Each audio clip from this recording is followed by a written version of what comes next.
Hey everyone, welcome back to the channel. It's day 2 of our adventure in Tbilisi, Georgia, and we'll be exploring some of Georgia's most famous historical landmarks today. We'll start by visiting the ancient town of Misketa and we'll wrap up the day with some stunning views from Mitatsminda Park. Misketa is a town located just 20 minutes outside of Tbilisi. Misketa was the ancient capital of the Kingdom of Iberia and has been a spiritual center for centuries.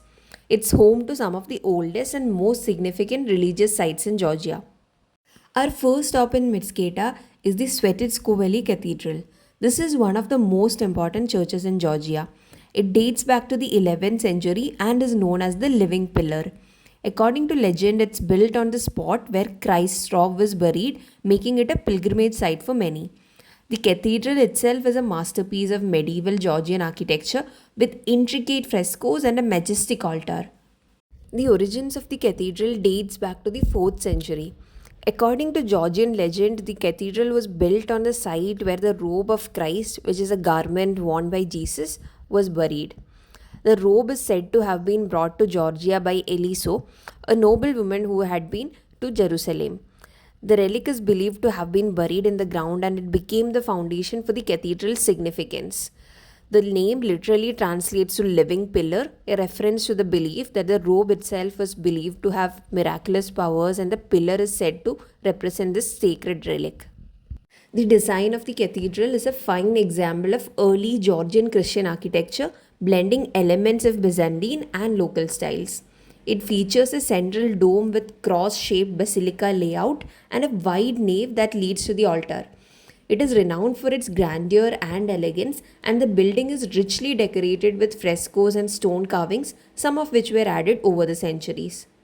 There is a booth outside the cathedral where you can get coins engraved with cathedrals and its significant facts. It makes for a great souvenir to take back.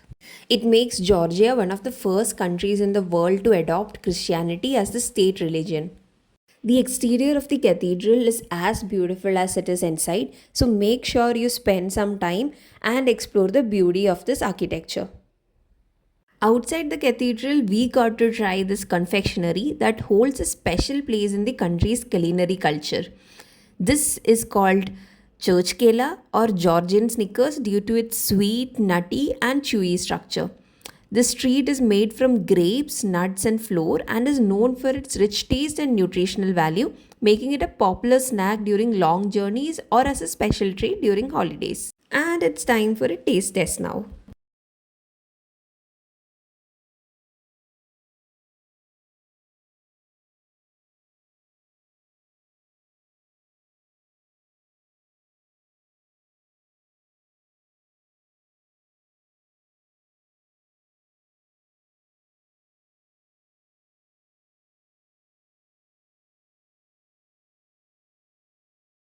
Our next stop is the Juari Monastery. This is yet another UNESCO World Heritage Site and sits on a hilltop offering breathtaking views of the confluence of Metuari and Aragvi rivers. Juari Monastery was built in the 6th century during the reign of King Mirian III and it is considered one of the most important religious sites in Georgia. Juari is an impressive example of early Georgian architecture, blending both pagan and Christian traditions. The church itself is a cross shaped design which was quite revolutionary for its time. In some online sites, it was mentioned that there is an entry fee for Juari Monastery, but we did not have to pay anything and the entry was free of cost. The name Juari literally translates to the cross. The importance of Juari complex increased over time and attracted many pilgrims. According to the legend, pilgrims visiting the site shed tears while praying, and the nearby natural lake was named the Lake of Tears. Now, I don't know how true that story is, but the views here were absolutely stunning. Please be mindful of your clothing while visiting this monastery. Not just Juari Monastery, most religious sites in Georgia have a dress code as should be, so you should be mindful of that. Photography and videography are prohibited inside the monastery. I didn't know that, and as soon as I got to know, I switched off my camera. In order to compensate for the photos and videos that we could not click inside the monastery, we decided to get ourselves clicked at this stunning location. This for sure will make excellent postcards for the future. So that is the seven of us along with Zura, our driver cum guide. So how do you rate this picture? After visiting the two UNESCO World Heritage Sites, it was time for lunch. Now, I don't know about you, but for us, visiting McDonald's in every country that we visit is a cultural experience in itself. So, every country I've visited, I've seen different items on the menu, and each of them tastes so different. This experience wasn't disappointing either. So, if you haven't tried McD in a different country, I highly recommend you do. After lunch, it was time to head back to Tbilisi for something a little more fun. Now we are taking the funicular up to Metatsminda Park for amazing views of Tbilisi city. You can get to Mount Metatsminda in various ways. You can take the metro and then take to the bus to the park. But tourists rarely do that. Tourists usually opt for this funicular ride, which is an experience in itself. The cost per person one way is 2 lari, and if you're going up and down in the funicular, it will cost you 4 lari. So, like me, if you didn't know already, a funicular is a type of cable railway system that connects points along a railway track laid on a steep slope. The system is characterized by two counterbalance carriages permanently attached to the opposite ends of a cable, which is looped over a pulley at the upper end of the track. The result of such a configuration is that two carriages move synchronously as one ascends, the other one descends at an equal speed.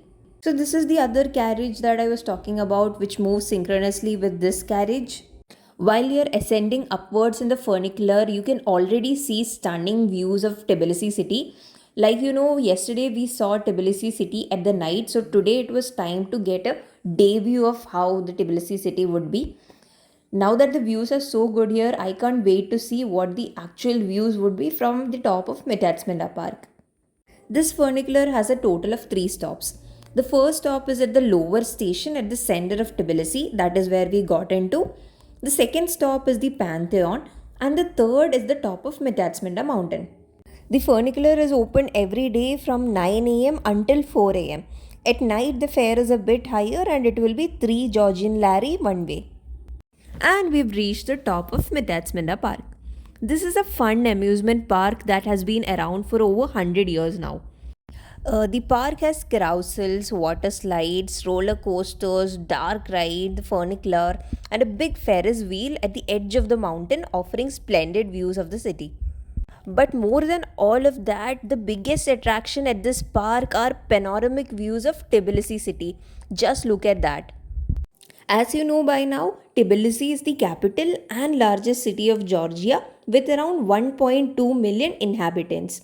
This is about a third of the country's population. The park has a lot to offer in terms of rides and games for both kids and adults alike. If you're not interested in any games or rides at the amusement park, they also offer plenty of eateries where you can grab a quick bite or have a drink. There are also many souvenir shops throughout the park, so you can also do some shopping if you like to. So, there are 3 zones in the park. The first one is a kids zone, which has rides like jumping tower, bee jets, mini pirate ship, mini number cars, etc. Then comes the second zone, which is the extreme zone. This houses rides like your roller coaster, trampoline, giant wheel, etc.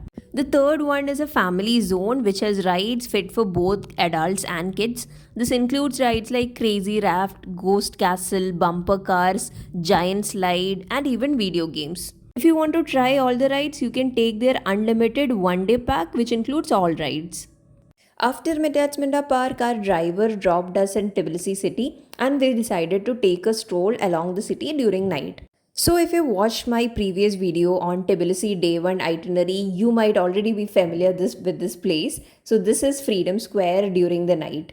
In my previous video, I've shown how Freedom Square looks during daytime. I think nighttime is an even better time to come here because the city is all lit up and the views are even more mesmerizing. Like its European counterparts, with its winding streets and atmospheric alleys, Tbilisi is best discovered on foot. So make sure you make the most out of it and explore some amazing cafes and restaurants meantime. So that's a wrap on our day 2 in Tbilisi. If you've enjoyed this video, do drop a like, and if you have any questions about Tbilisi, drop them in the comments. Like always, don't forget to subscribe to Mrs. Explorer for more travel content. Until then, bye.